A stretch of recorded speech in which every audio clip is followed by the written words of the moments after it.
Maraming kailangan tapusin at gawin pero nabulaga na naman ako sa post ni Senator Panfilo Lacson at sa kanyang mga bagong allegation. Having said that, tamang-tama naman kasi dahil meron na talaga akong mga i-report sa inyo. So tatlo pag-uusapan natin ngayon. Yung kung ano yung similarity sa SONA kontra SONA at ano din po yung kulang na kailangan doon sa SONA. Isang element lang to. Tapos meron pong na-receive from the Supreme Court. So gusto ko itong basahin sa inyo at gusto ko sanang hingin na pag-pray nyo. And then of course, tugon or pag-usapan po natin ang sinabi ni Senator Lacson today and also the past few days. No? Let's do it in a very sober manner.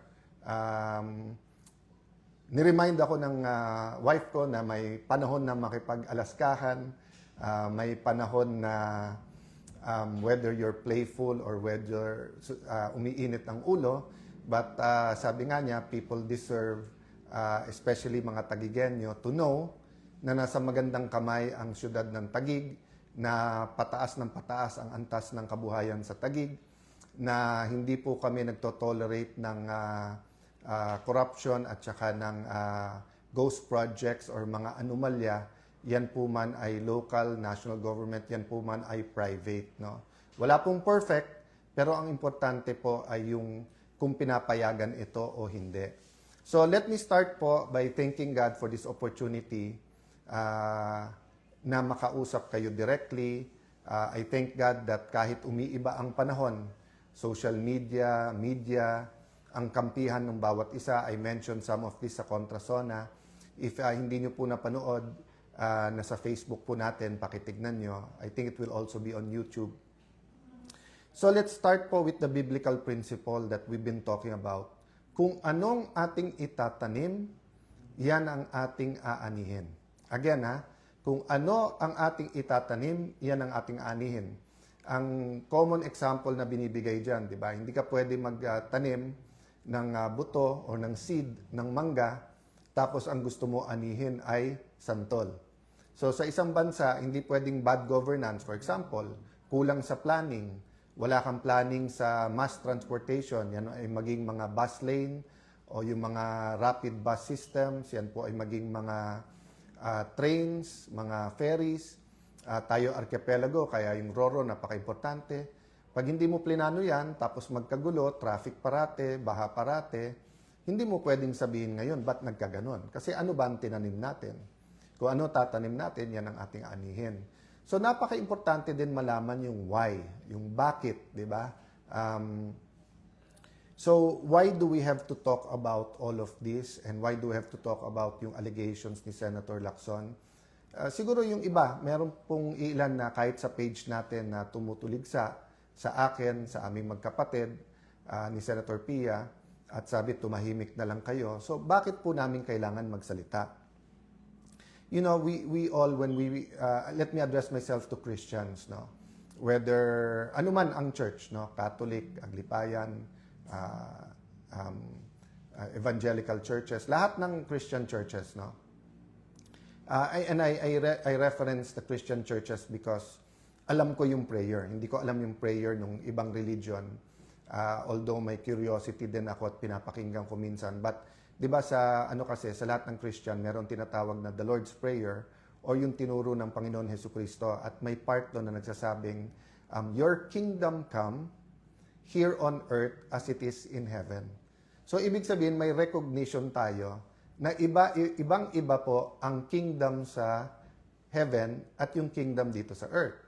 Ibang-iba po kung ang Diyos natin ay tunay na Diyos kasi doon walang sakit, walang sinungaling, walang pagnanakaw, walang gutom, and kultura din yon. Pero sa ating bansa at sa kahit anong bansa sa buong mundo, stealing, cheating, lying, yung makaisa ka sa kapwa mo. So even in the best run countries, hindi rin po perfect, di ba? Pero doon sa hindi maganda ang pagpapatakbo ng bansa, inaani po talaga natin ay kahirapan. No? Hindi mapagamot ang mga kamag-anak, hindi makapag-aral mga anak, napipilitan humanap ng trabaho sa abroad, hindi makakain ng 3 beses sa isang araw, tapos hindi talaga mawala-wala sa atin ang mga may trabaho nga, pero isang kahig, isang tuka. Meaning, hindi man lang makapagpahinga o hindi man pwedeng umabsent kahit may sakit na. Kasi pag umabsent, wala talagang kakainin. So yung bakit kailangan natin lumaban? Kasi po, iilan lang po kaming nagsasalita. At kahit naman po ako, nung hindi po ako yung front and center, iilan silang nagsasalita. At marami sa kanila ay kinukulong, kinakasuhan. Yung KKK, kung tawagin ko po, no? Kuyog, tapos kaso, tapos kulong. At isa si Senator Lacson sa nagpapairal din nun. So makita po natin sa Blue Ribbon Committee, nung nag-umpisa kay Senator Marcoleta, maganda po yung umpisa. Pag take over ni Senator Lacson, biglang tinuro kay Senator Jinggoy, kay Senator Joel Villanueva, kay Senator Chis Escudero. At nung matuturo yung ibang senador, pero kakampi niya, parang medyo natigil doon. So, ganun din po, no? Nung una, kung saan-saan tinuturo, kung umaabot na sa mga sekretary, umaabot sa Malacanang, pero si Senator Lacson, hindi na dinala yung witness, siya na yung sumagot. On the record po lahat yan. At siya naman po, sinasagot niya yan. So, paano tayo humantong dito? So, doon pa muna po ako sa bakit. Pag wala na pong nagsalita at na-cover up po, to be fair to this administration, to be fair to President Marcos Jr., umuusad, may mga nakukulong, may investigasyon, may lumalabas. To be fair to Secretary Dizon, for example, iniikot niya yung mga lugar at pinabibilisan. Pero yung hinahanap natin na komprehensibo na lahat ng lugar at lahat ng kontrata, wala. Or bitin pa. And then you have, of course, people, hindi ko na sila isa-isayin, ayoko sila maging target, whether yan ay mga kongresista, yan ay mga progressive groups, yan po ay mga kolumnista, yan po ay mga matagal na sa politika or mga former secretaries ay nagsasalita, talagang may tinitignan, may tinititigan, di ba? So there are much bigger contractors, especially if they're powerful or powerful contractors of the powerful people, na parang hindi tinitignan. Pero tignan nyo po, katulad sa akin, sa Taguig, after May 11, sinabi ko na po sa inyo, handa ako sa cost. Diba? Mahirap po, mahirap. Marami akong kinailangan sabihan na huwag nyo ako alalahanin kung ako'y kasuhan nila o ikulong. Sana naman po walang patayan, sana po walang assassination plot, and I don't think naman na meron.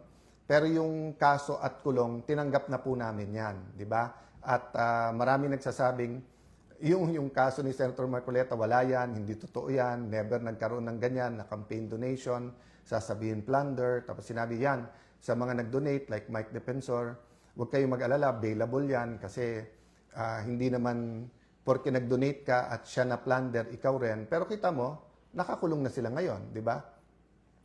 Sabi nga ni Senator Jinggoy, sa tamang panahon, di ba, yung ebidensya din ng hawak niya.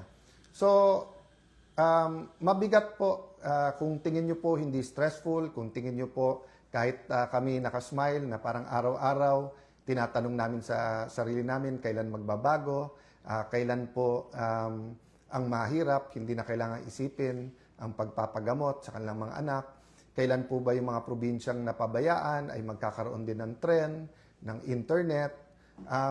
Yan po ipangarap natin lahat. Ang question, sinong tatayo, sinong lalaban, sinong magsasalita.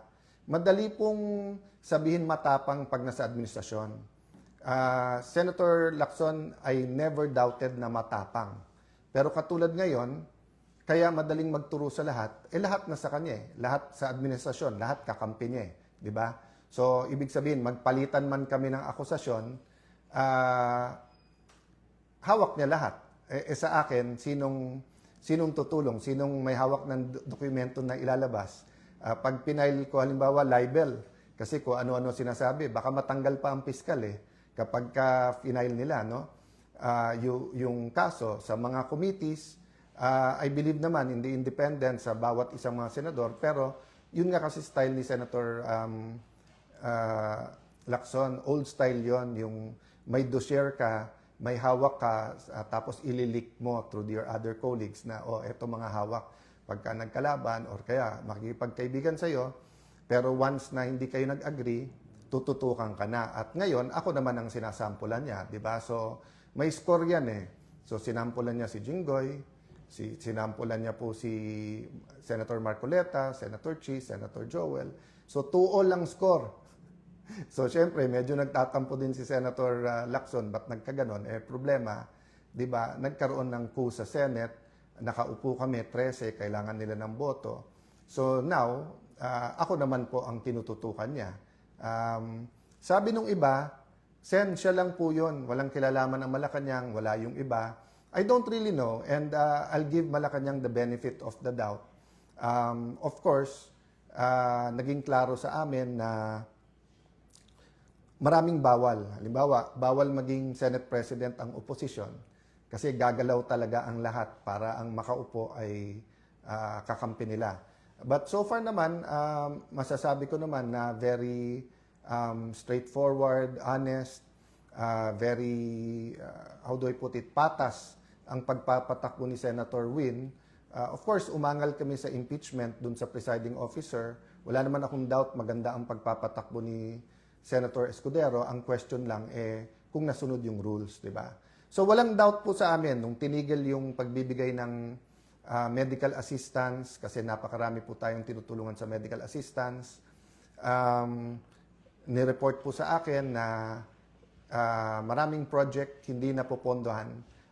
DBM naman daw, hindi naman DPWH, pero dapat DPWH yung nagfa-follow up. At pag na-delay ito, hindi naman si Alan Cayetano magsasuffer. At hindi lang Tagigenyo kasi nga marami na pong dumadaan sa mga kalye ng Taguig na hindi po taga-Taguig. Ulitin ko po yun yung mga ibang projects po na sinasabi ni Senator Lacson, pinapakinabangan ng daan-libong tao yan.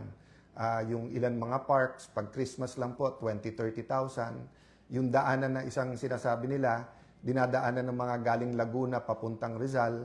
Alam nyo naman po, Arca South, BGC, whether mga kapitbahay namin sa Muntinlupa, Las Piñas, Makati, Pasig, Pateros ay dumadaan din dyan. So pag tinigil yung mga projects or binitin or hindi nilabas ang pondo, ang nagsasuffer dyan mga tao. Balita ko sa House din, maraming kongresista na hindi pumirma sa impeachment. Hindi ko alam for sure kasi hindi ko sila nakakausap. But yung ilan na nakakausap ko ay nagsabi nga na tigil yung kanilang pondo. So ang hiling na lang namin, so tanggap na namin yon. Marami kaming tanggap. Tanggap namin maging target, tanggap namin iimbestigahan kami, tanggap namin kakasuhan kami, tanggap namin na bawal na maging majority o Senate President, bawal yung ibang projects. But hiling namin, ang konstitusyon, ang constitutional processes ay respetuhin. Diba? Huwag nating isang tabi yung batas. So sabi nga nila, sabi po ni Yusek Claire na wala ba akong faith sa korte? May faith ako sa korte. Tapos sabi niya, mag-abogado na lang ako para kila Senator Jinggoy, sila Senator Marcoleta. Hindi yun yung point Wala naman choice ang korte pag may final. Pero ano ang fina-file? Kasi pag final mo non-bailable, katulad nito, baka matapos yung impeachment, hindi po participate si Senator Jinggoy, Senator Marcoleta. Napaka-importante nung kanilang participation. Special treatment daw pag sila'y nag-participate. Hindi po. Kasi unlike an MTC judge, an RTC judge, unlike sa Supreme Court, not sa Supreme Court, no, unlike Court of Appeals, Court of Tax Appeals na kung mag-isa lang yung judge, let's say sa RTC, pwede mo ilipat yung kaso na yun sa ibang branch. Sa Sandigan or CA, pagka hindi pumwede, nag-inhibit yung isang justice, may papalit na isang justice. Sa Supreme Court, of course, kung 15 sila lang. Pero kahit na mag-inhibit yung isa, may 14 ka pa. Pero sa impeachment po, 2/3 of all members. So as long as member pa rin sila, pag hindi po sila nag-attend, counted as acquitted yung boto nila. Pero hindi sila nakakapagtanong, hindi nila na-observe ang sagot ng witness ng bawat isa. Kaya nga sinasabing sui generis or one of a kind yung impeachment. So, dito po ako nagtataka kay Senator Lacson. Pagka nagsasagutan kami, siya nagagalit, pero siya naman po ang araw-araw may pinopost o sinasabi ako naman po ay sumasagot. Pagka may sinabi ako, babaliin niya. Tapos sasabihin niya ay cross the line. Ano pong example nun? Di ba po ang topic natin, kung tama na yung Supreme Court ay magbigay ng supina sa BIR, sa AMLA at saka sa mga bangko. At ang sabi po ng prosecution, kasi nga hindi tumugon o hindi tumama sa kanyang kita at sa kanyang SALN ng Vice President. So, kinumpare ko lang to. No? So, sabi ko, kung si Senator Lacson tumaas ang SALN, ibig ba sabihin pwede na natin isupina? 'Di ba? Yung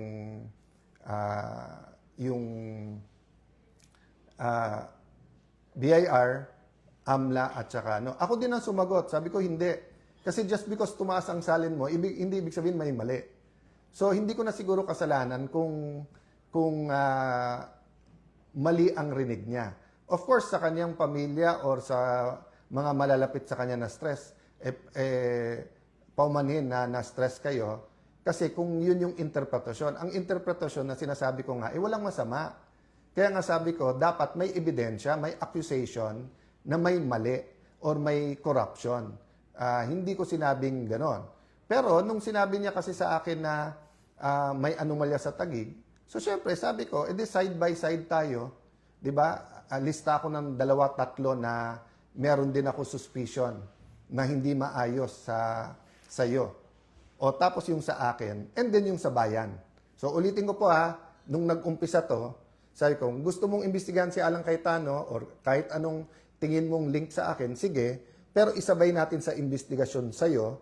And then, ang dapat primary investigation, yung sa pangkalahatan sa buong bansa, yung flood control.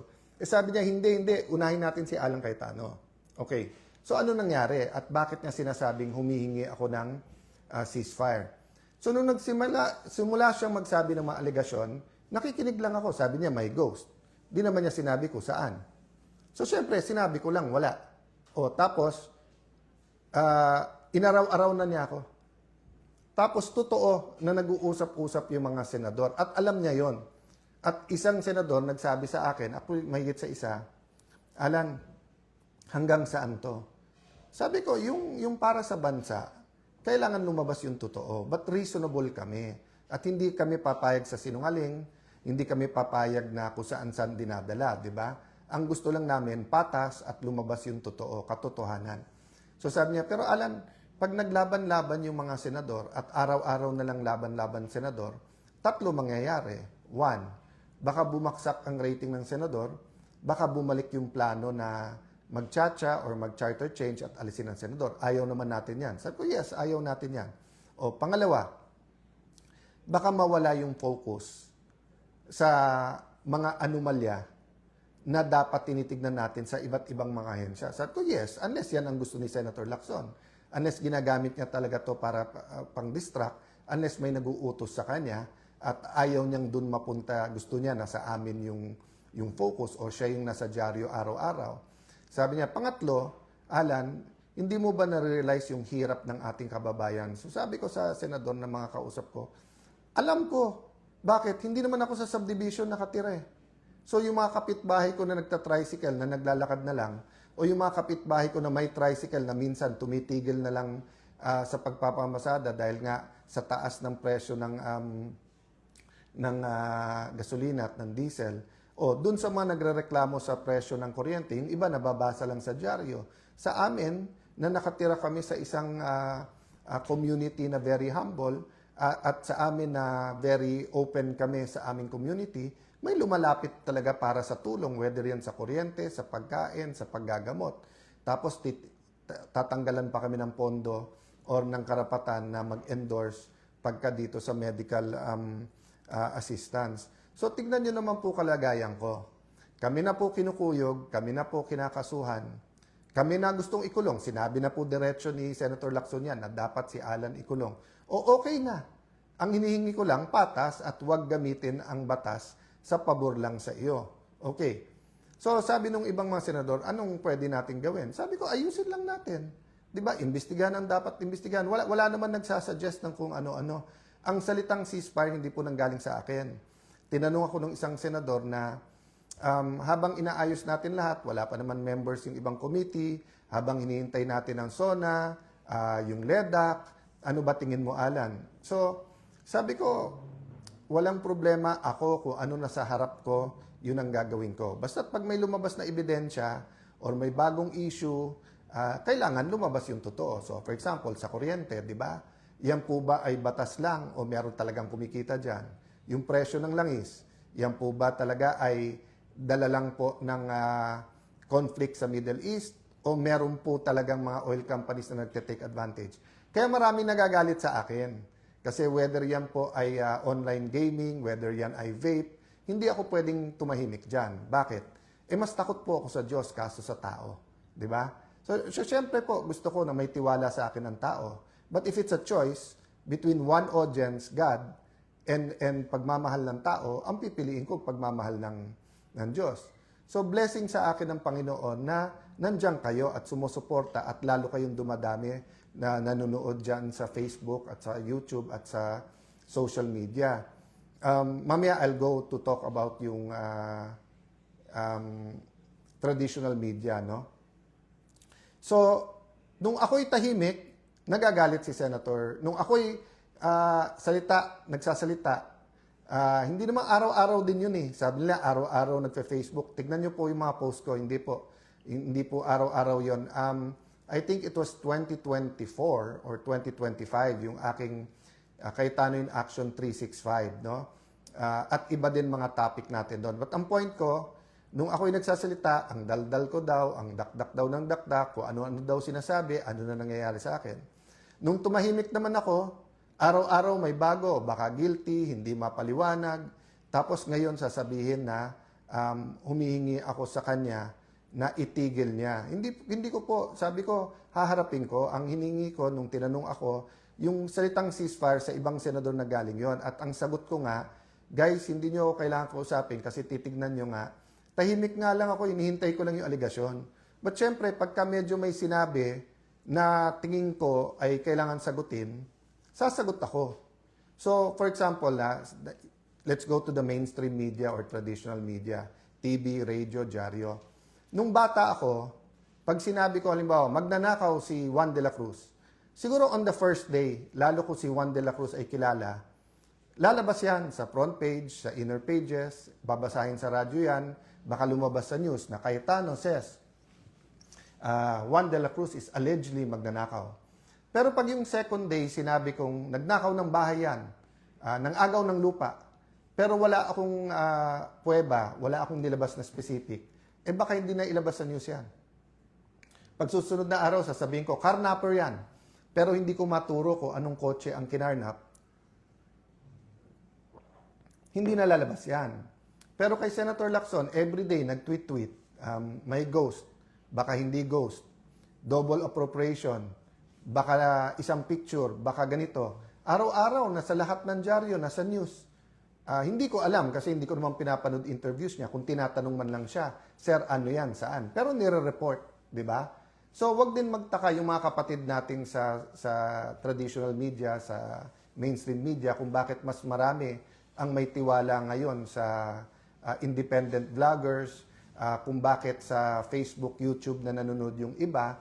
Kasi nung araw, iba yung editorial standards, iba yung journalism, yung bigat. So, I mean, in general, nandiyan pa. Pero in my case, no, and in many cases, tignan nyo yung sinasabi ko, di ba? Na 1 week, inaaraw-araw kami. Tapos, halimbawa, yung sinabing, we're worse than Bulacan. No, napakalaking, ano ba yung pondo sa Bulacan, sa isang distrito lang yon, times 5 ba? Kaso sa Taguig. Tapos sa Taguig, yung pondo, kasama naman dyan mga kalye, kasama dyan mga multi-purpose buildings, school buildings. At sa Taguig, makikita nyo, gumaganda ang buhay ng mga tao. I really don't mind the investigation. Basta patas lang. So, concern po yan ng buong Senado at ng mga kasamahan. Kaya lang nga, medyo ilag din kay Senator Lacson. And ayaw ng maraming senador na may gulo. So for example, today, di ba? alam niyo po, hindi ko ka-close, hindi ko kasundo si Senator Erwin. Pero I support yung hearings niya sa Committee on Energy para mapababa ang presyo ng kuryente. Nag-privilege speech siya, ni hindi na ako nag-interpellate. Bakit? Baka matumbok niya eh. Pag natumbok niya, kahit hindi ko siya ka-close, at bumaba presyo ng kuryente, good for all of us. Di ba? So, hindi ko na po sinagot yung mga reasons kung maghihiring o wala. Kasi nga, marami pang pag-uusap. Ako mismo, hindi ko, without Senator Marcoleta, without Congressman Mike Defensor, I don't know sino pa yung mga witnesses na pwede. Marami ako alam, marami akong nakita. Pero hindi naman pwedeng ako mag-testify, lalo kung hindi ko hawak yung mga dokumento or nakita ko lang ito. Pero alam ko na marami pang dapat imbestigahan, di ba? So, ang point ko po mga kababayan, parang sala sa init, sala sa lamig ang gusto po ni Senator Lacson. Pag tumahimik, guilty na o umaareglo, etc. No? So, pwede ako either way. Pag sinabi ng mga senador, focus tayo sa ekonomiya, naghihirap mga tao, siguraduhin natin maganda takbo ng impeachment. Pag sinabing ilagay natin sa tamang timing yung hearing. To be fair to everyone, I think ang sinasabi, ano ang hihiring, ano timing ng hearing, etc. Walang nagsasabing, meron pa isa-isa na gustong i-cover up to. So, kung si Senator Lacson sinasabi niya, mali ako at hindi siya kasama sa cover up, itama niya yung daan. Pero yung pinapakita niya sa tao ngayon na paggising niya sa umaga, ako lang nasa isip niya, 'di ba? At kami lang masama, samantalang makikita niyo yung kagandahan ng aming syudad. Very, very unfair po to. So, I'm giving Malacanang the benefit of the doubt. Kaya lang, siyempre, pag sinasabayan ng NBI na kung ano-ano sinasabi, tapos mali-mali, tapos hindi i-correct ang kanilang sarili, alam niyo po, yung sinabi kong tapang nila kasi nasa kanila naman ang lahat. Yun po yung sinasabi ni Senator Lacson na sabi niya, na wala akong hawak ng mga bala, pupunta ako sa gera. Hindi ko na isa-isahin yun, but I have instances and I have evidence na kung saan binabaliko niya. Kasi kaya niyang sabihan yung witness, eto sabihin eh. And then nakakulong ka na. Tapos yung witness, pagka isasuggest niya, yun ang state witness o hindi. So I'm not accusing anyone else as of now muna ha. Kasi nga maselan to and pwede namang ipakita yung ebidensya na hindi yung parang palengke yung atmosphere, di ba? So I've told everyone, kahit yung kumakausap sa akin, kumakausap sa amin o kung ano man. So hindi ko alam kung ano yung fear ni Senator Lacson. Ako'y tumahimik at sabi ko sa tamang venue at nasabi ko na po sa inyo dito po sa Facebook at uulitin ko, maraming katotohanan next administration pa natin malalaman. Bakit po? Kasi yung atmosphere, yung mekanismo, yung batas, yung control din sa Senado, no, and sa ating buong bansa ay ibang-iba po ngayon, 'di ba? Pwede ba isabay-sabay? Oo, pero ayaw isabay-sabay. Ang gusto unahin lahat muna ng oposisyon.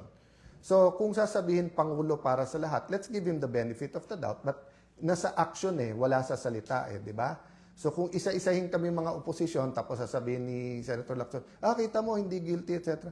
Siya na lang namimili Si Senator na lang Lacson na lang na mamimili kung sino dapat kasuna o hindi.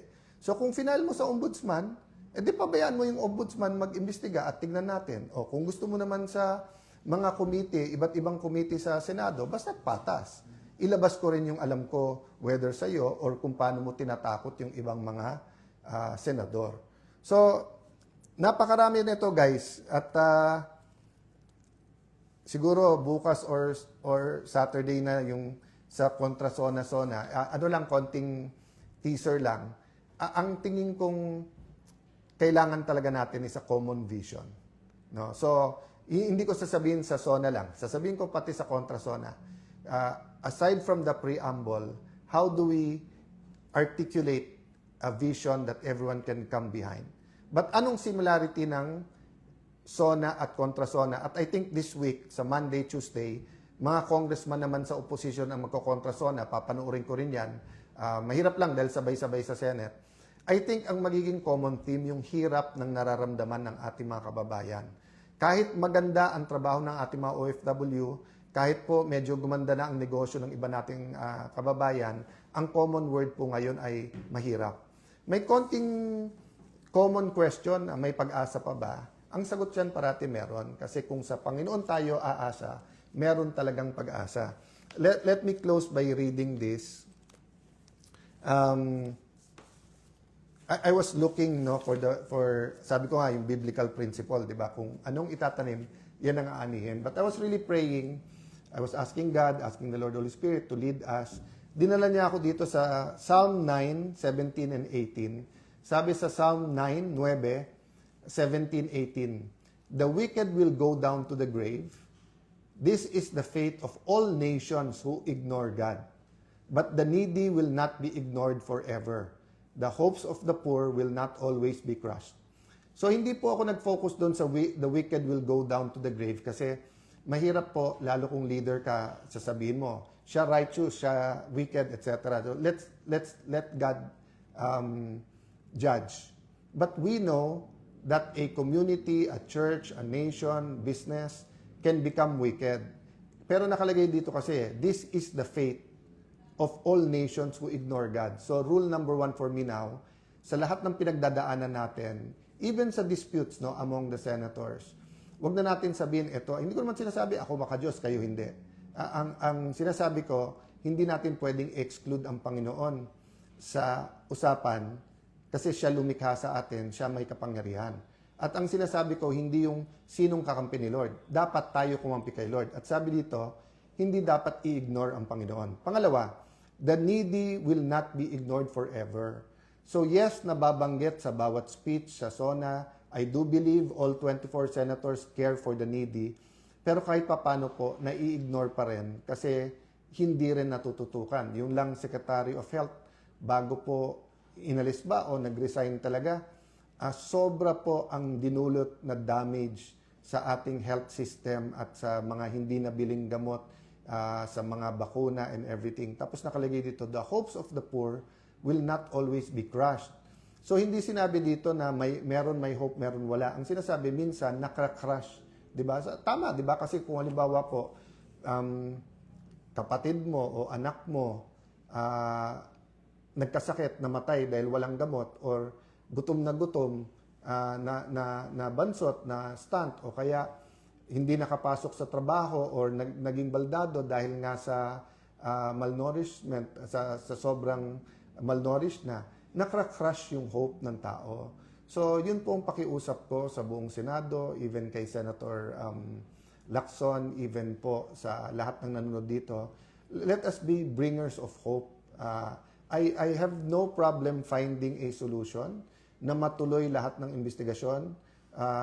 Hindi lang Senado ang pwede mag-imbestiga, pero dapat din mag-imbestiga ang Senado. Pero hindi venue ang Senado na magtirahan ang bawat senador kasi kung hindi, wala na tayong magagawa. Pero hindi mo rin masisi ang isang senador, kasama na ako doon, na kung tatargetin nyo doon, magdidebate talaga tayo araw-araw kasi nga, kailangan kung ano ilalabas nyo sa akin, may ilalabas din ako. At wag nyo pong sisisihin if we will defend ourselves because we cannot defend the nation if we cannot defend ourselves. Diba? You want us to lose credibility para hindi kami pwedeng tumayo para sa ating bansa. Tapos kami ang sisisihin nyo pagka yung credibility nyo ay apektado. So kung gusto nyo, 0-0, start tayo from scratch. But what's the point? The point is, let's all start from the basis of truth. And kaya nga tayo nagdadasal bago magsesyon. In the hopes na ang manaig, hindi yung gusto natin, pero gusto ng Diyos. So salamat ulit sa lahat ng ating mga kababayan and I hope to find the time by Sunday o before Sunday sa mga recap. And pasensya na po kayo kung ang laman parati ng news ay bangayan ng mga senador rather than yung napaka-importante na unang pangangailangan ng ating mga kababayan. Lastly, sa mga senador na nag-a-act ng peacemakers, blessed are the peacemakers. So, ang Diyos na ang maggantimpala sa inyo. So, kung nami-misinterpret ang sinasabi nyo at nagagamit sa mali ang word na ceasefire o ilagay natin sa tama, mga kasama, ibang-iba po ang areglo ang ceasefire yung sa sinasabi. So, ang sinasabi lang, ilagay natin sa tama para hindi maantala ang trabaho. Di ba? So, ito magandang example. Di ba sabi ng isang senador, pwede ba kapag iba ang pag-uusapan, wag na dito sa impeachment court.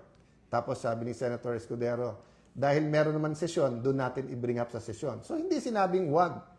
Hindi sinabing walang karapatan, hindi sinabing ceasefire. Ang sinabi lang, ilagay natin sa ayos.